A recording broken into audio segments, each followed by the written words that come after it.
Episode 18, The Wet Societies.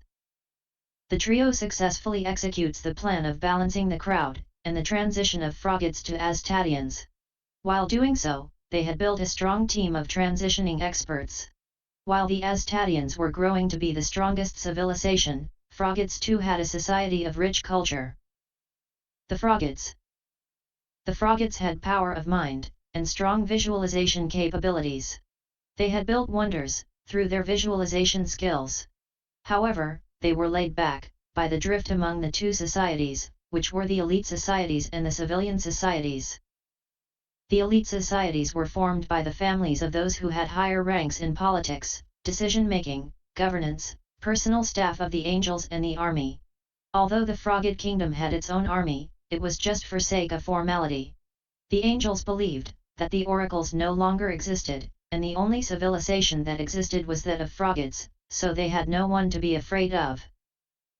The elites led a luxurious life, and also had special privileges in the day-to-day life affairs.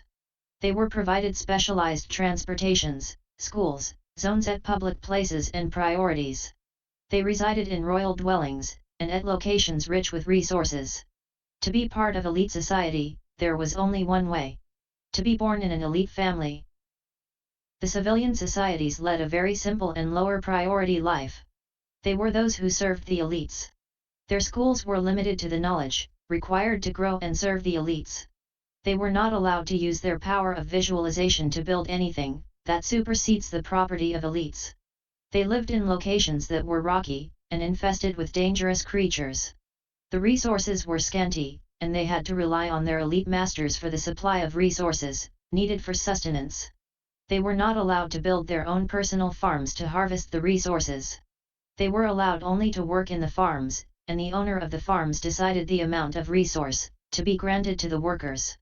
If any civilian turned rebel and built a personal farm, the elites either destroyed it, or confiscated the farms as their own.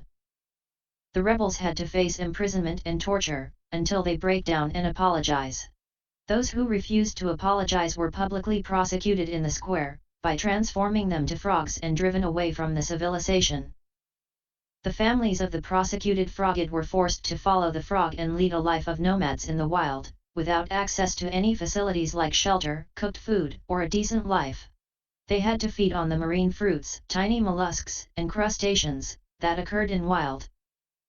These banished families were whom Shadows took as refugees, by convincing them to follow him, and Lord Aztada would transform the frogs back to their earlier form, thus gaining support and trust from the rebel families. To hide them from the Frogids, Shadows settled them in the camps, and provided them with food, shelter, and a decent life. Since the elites and the angels never bothered to check with what had happened to the rebels and their families, they remained unaware of what Shadows was doing. The elites kept the civilians under control by promoting fake news about the banished families being devoured by the marine beasts in the wild. Since nobody had ventured into the wild, everybody believed these rumors. The fear of wild banishment had helped the elites to keep the rebellion under control. Still, there were those brave hearts who preferred rebellion over living a lower life of a slave. The angels agreed that it was a kind of injustice to banish the entire family, but they also accepted that it was a good way to keep rebellion in control, to avoid the history from repeating.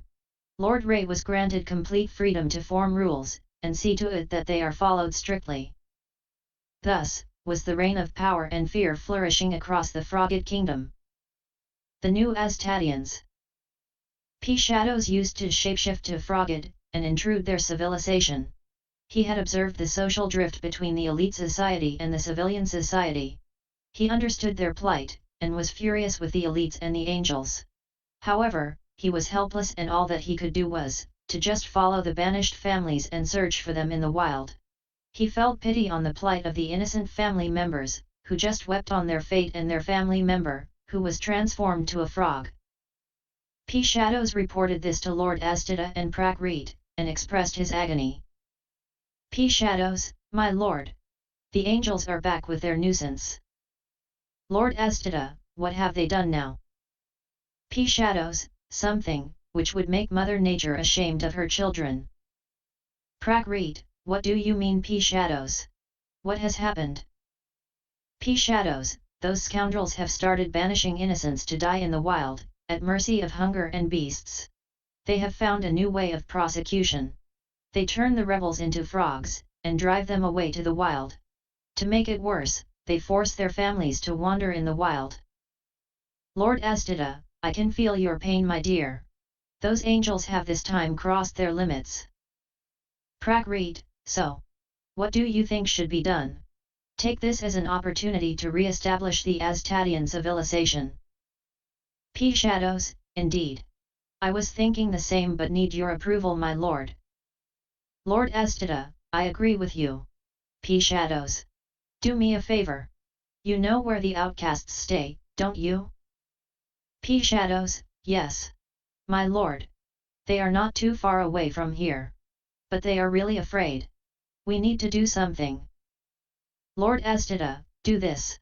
Meet them, and inform them, that you can help them find a place to stay, away from the civilization. They may not trust you. You have to use your convincing skills. And you have to do it as Shadows, and not in a disguise of a Frogid. Shadows, but my lord. They would not speak to me at first place. What if they run away or try to harm me? Prakrit, come on my friend. You are the great Shadows, who used to convince even the most stubborn bull to do what you wanted. These are just Frogids. Those who are in despair, and badly need our help. You have to meet them in your true form, not a disguise. Shadows agrees and starts persuading the outcasts. He tries many ways to face them. Sneak from behind, which terrifies and makes them take him as some wild marine beast, who was to feast on them. They try to hit him with sticks, stone, and whatever they could find. He tries to convince them that he is not a beast, but at vain. He stealthily follows their path, wherever they went, in a hope that he could convince them. He finally decides to change the way of persuasion.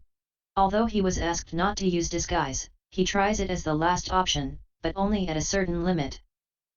Shadows disguises himself as a lone baby Frogid, who was lost. He goes to the people, and tell them that he has found a place that had plenty of food. That place was in a cave. They inquire how he knew about the cave, to which he replies about a toad man, who provided shelter and food to the people in wild. The Frogids don't believe him, and think it to be a sort of his imagination, to pacify the mind. However, after continuous persuasion, they agree to follow him. The group reaches the cave around the crater and follow him inside. They find the cave to be brightly lit by the coral beds. They get mesmerized by the interior. At one corner they find food served on a table-like platform. They at first hesitate, but then out of hunger feast on the food. While they were feasting, they hear Shadows and get startled. Shadows pacifies and asks them not to be afraid, as he was their friend. He introduces them to Prakrit and Lord Aztada, who offer to convert the frogs back to their earlier form. That is when the group feels comfortable and relaxed. Lord Aztada offers them a place to dwell inside the cave, and slowly along with Shadows and Prakrit, train them to be Aztadians. The group thanks the trio and offer their loyalty to them. The newly formed Aztadians are taught to be strong not just physically, but also spiritually. They are taught the values of Aztadians, and slowly the small group converts into a large population, through more outcasts being inducted.